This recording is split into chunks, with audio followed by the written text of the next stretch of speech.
Yo, YouTube, what's going on? How'd you guys do today? Did you guys win money? Did you guys lose money? There was a whole lot of nothing today, just like yesterday. Let's jump right into it. So, if we look at the 1 hour chart, we could definitely see all the chop that we had, but we had some key points to chart out. First, we had this 1 hour fair value gap that's bearish from this giant drop off last week. So I made sure to chart that out and extend it all the way. I also put a 15-minute buy side liquidity right here because this is the top of this candle. And on the 15-minute chart, you could definitely see it a lot better. We'll take a look at that right now. I thought we were going to come up and test this whole area right here. And then realistically, I thought we were going to go up and complete the market maker buy model. But obviously, we see that this 1 hour fair value gap held and essentially rejected us and just ended up chopping around the rest of the day where we were. We took a total of 6 trades, so let's go ahead and jump into that. Before we go look at the trades, here is the top point that I have for the 15-minute buy side. It starts off right here, and if we end up looking at our chart all the way to the beginning, you see it ends right here, and I felt like it was very crucial to chart it out. Alrighty, so looking at the trades, we're going to go over most of them. There's a few that are in here that are just simply not really worth going over. I'll give you guys the rundown of it, but we're going to go over the ones that actually made sense. So right here on this entry, I saw we came up, tested the fair value gap, tested the buy side liquidity. We started to come down. I thought we were going to displace all the way lower.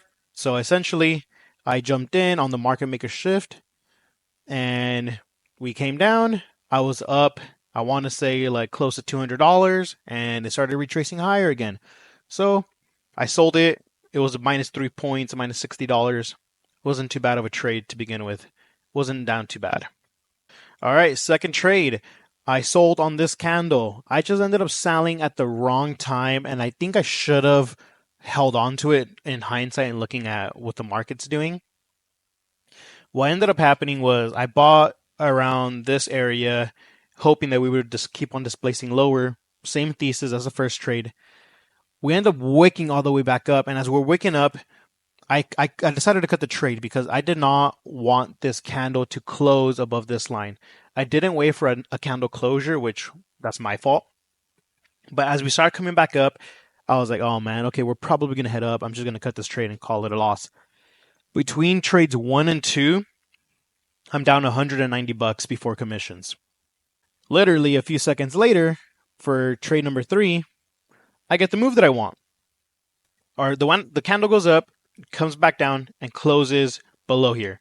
So I see it start displacing lower. I jump in at 214, which is right here. I jump in, write it all the way down to previous market lows, previous day highs, sorry. Write it all the way down to previous day highs and sold it. That was a nice $235 gain and essentially put me up on the day. That one win beat the 2 losses. Keep your losses small, guys. Keep your losses small. To sum up this whole area right here, I had trade number 4, trade number 5, 2 bad trades back to back. Trade number 4 was a $40 loss. Trade number 5 was a $90 loss. So that ends up putting me at minus 185. Not really worth going over. If you saw the market, it was just extremely choppy and I started getting chopped up. Here is where we made our final trade number 6, and it was a banger. Before I show you the banger of a trade, I need to show you this. So we're on the 15-minute chart. From this low to this high, we displaced lower. I placed my Fibonacci's. And I placed my Fibonacci's because I needed to see the 50% retracement and the 62% retracement. So this is going to come in key for trade number 6. Okay, so for trade number 6, I saw us break through 50% retracement, wicked into 62% retracement, and then we started to head up higher. As we started heading up higher in the larger time frame, it looked like we were going to get a market structure shift to the upside. So on this candle here, I got in at 202.75, which is essentially was the break of previous day highs. I thought we were going to head up higher. So I entered one position here. As I entered that one position, we came up, didn't really go much higher. We started stalling right here, but I noticed we were stalling on the upper side of the previous day high. So I entered another position right here at the 205.75 mark once I saw that we started going up higher. I'm 2 contracts in. Goal was to sell up here as soon as we were to enter the fair value gap. And that's exactly what happened. We displaced higher.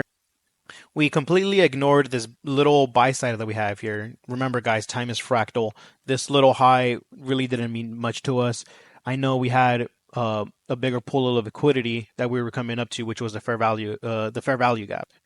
We like to go to imbalances and hunt liquidity.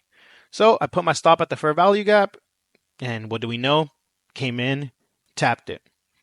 That was a great trade because in total, since I was 2 contracts deep, that was $760. The original entry was a $405 gain, and the second entry was $355 gain.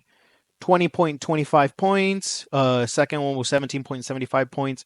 That was the banger that we needed. It put us at a high of 575 on the day before commissions. If we take a look at the account balance, we have $989 gained in the last 2 days. Not too bad if you tell me. $1,000 in 2 days is pretty killer. Here are the trades. If you want to take a look at they all show fill, my buys and sells, the times. You could go ahead and pause it if you like.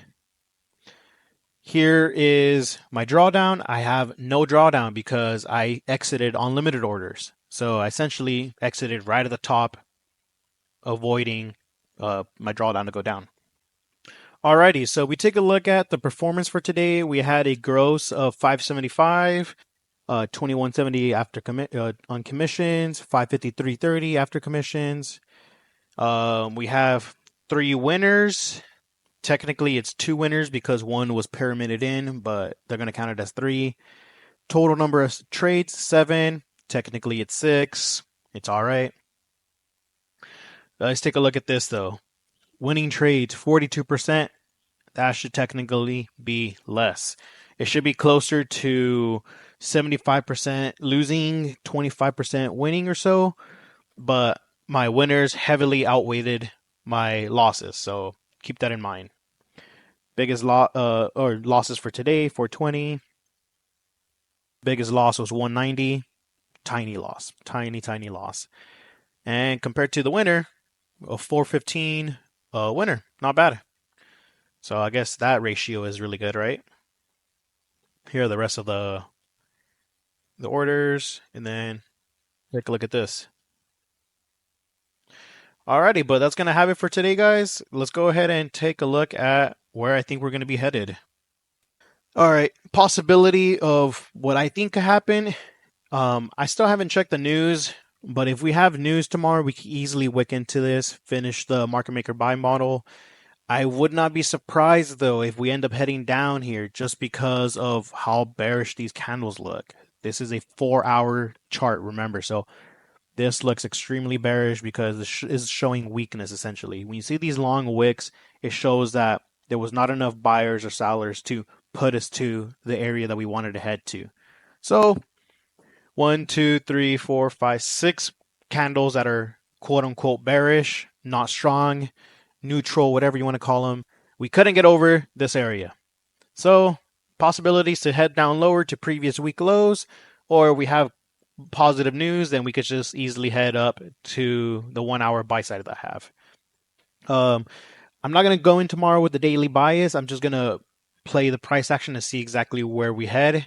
That's typically how I like to play it anyways. We don't try to go for crazy bangers. We try to hit these base hits. 400 a day is all we need. All right, guys. That's going to be it for today. I'll catch you guys on the flip side.